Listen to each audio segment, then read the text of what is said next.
وہ امریکہ جو کسی کے سامنے گھٹنے نہیں ٹیکتا تھا، وہ امریکہ جو کسی کے سامنے اپنا سر نہیں جھکاتا تھا، آج ایران کے سامنے مجبور ہو چکا ہے۔ اور ایران نے اپنے آپ کا لوہا منوا لیا ہے اور اپنا لوہا اتنا مضبوط بنوایا ہے کہ پوری دنیا حیران رہ گئی ہے۔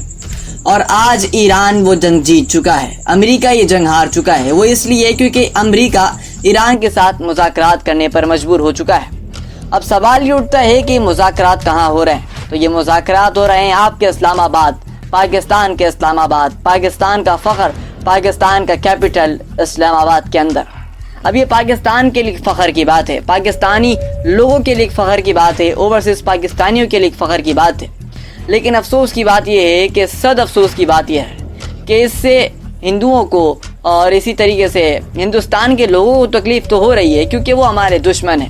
لیکن افسوس کی بات یہ ہے کہ ہمارے کچھ پاکستانی، کچھ ڈالر صحافی جن کو پاکستان نے پالا، پاکستان نے جن کو برانڈ بنایا، پاکستان نے جن کو نام دیا، پاکستان نے جن کو شہرت دی، پاکستان نے جن کو سب کچھ دیا، آج وہ اسی پاکستان کے خلاف ہرزہ سرائی کر رہے ہیں۔ ایک خوشی کی خبر، ظاہر سی بات ہے ہم ہمیشہ تکلیف میں گرے ہوئے تھے، اتنے سالوں بعد کوئی خوشی کی خبر آئی تو اس پر بھی ڈالر صحافی خوش نہیں ہو رہے بلکہ رونا پیٹنا مچایا ہوا ہے۔ اور اسی کے ساتھ ساتھ ایران کی سپریم نیشنل سیکورٹی کونسل نے کھلے عام اعلان کیا ہے، انہوں نے کہا ہے کہ امریکہ کو ایک تاریخی اور اچھل دینے والی شکست ہوئی ہے۔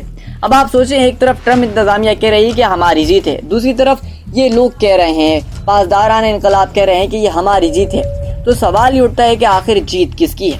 پچھلے 2 ہفتوں میں ایران نے اپنے ڈرون اور میزائل حملوں کی شدت بڑھا دی تھی، امریکی دفاعی نظام پر دباؤ آ گیا تھا۔ ایسے میں ٹرمپ انتظامیہ نے ایک عارضی جنگ بندی قبول کر لی۔ لیکن ساتھ ہی اور یہ بہت ہی اہم نقطہ یہ بھی ہے کہ امریکہ نے خاموشی سے اپنے جدید ریڈار طیارے پورے خطے میں تعینات کر دیے ہیں، یعنی کہ ایران کے چاروں ارد گرد خاموشی کے ساتھ امریکہ نے اپنے سارے ریڈار سسٹم تعینات کر دیے ہیں۔ یعنی اس کا مطلب یہ ہے کہ امریکہ ایک طرف تو مذاکرات کی بات کر رہا ہے، ایک طرف امن کی بات کر رہا ہے اور دوسری طرف وہ جنگ کی بات کر رہا ہے۔ وہ اپنے ہتھیاروں کو، اپنے ریڈارز کو دشمن کے احاطے پہ تعینات کر رہا ہے۔ ساتھ ہی ساتھ یہ بہت بڑی خبر ہے، ایران نے جنگ بندی کے لیے صرف ہاں نہیں کی، انہوں نے 10 مطالبات رکھے ہیں۔ وہ مطالبات میں آپ کو بتاؤں گا اور یہ مطالبات بہت سنجیدہ ہیں۔ پہلی شرط یہ ہے کہ امریکہ اور اسرائیل قانونی طور پر ضمانت دیں کہ وہ کبھی بھی ایرانی سرزمین پر حملہ نہیں کریں گے۔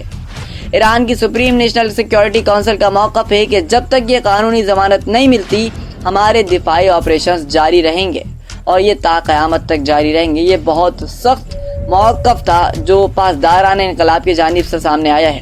ایک ایسا مطالبہ ہے جو امریکہ نے آج تک کسی کی نہیں مانی۔ تاریخ گواہ ہے، جب سے امریکہ سپر پاور بنا بیٹھا ہے امریکہ نے آج تک کسی کی یہ والی بات نہیں مانی، تو وہ اب کیسے مانے گا؟ سوال آپ خود کر سکتے ہیں۔ دوسری اور سب سے خطرناک شرط یہ ہے کہ آبنائے ہرمز پر ایران کا کنٹرول باقاعدہ تسلیم کیا جائے گا۔ اب آپ خود سمجھیں کہ آبنائے ہرمز اتنی بڑی اہم، اتنا امپورٹنٹ رول ادا کر رہی تھی، اب اگر اس کو ظاہر سے طور پہ ایران کے پاس سارا کنٹرول آ جائے گا تو یہ مکمل طور پر ایران کی جیت کہلائے گی کہ ایران نے اپنا لوہا منوا لیا، اپنی تمام باتوں کو، اپنے تمام مطالبات کو منوا لیا۔ اب آپ خود سمجھیں کہ آبنائے ہرمز کتنی اہم ہے۔ روزانہ 20 ملین تیل یہاں سے گزرتا ہے، یعنی دنیا کی تقریباً 20% تیل کی سپلائی یہاں سے ہوتی ہے۔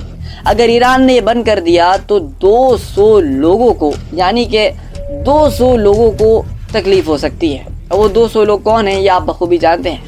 اور اگر ایران نے یہ بند کر دیا مکمل طور پر تو $200 تک فی بیرل پیٹرول پہنچ سکتا ہے، فیول پہنچ سکتا ہے، کچا تیل جو ہوتا ہے جس کو ہم کروڈ آئل کہتے ہیں وہ پہنچ سکتا ہے۔ اور اگر تیل $200 ہوا تو پاکستان سمیت پوری دنیا کی معیشت تباہ ہو جائے گی۔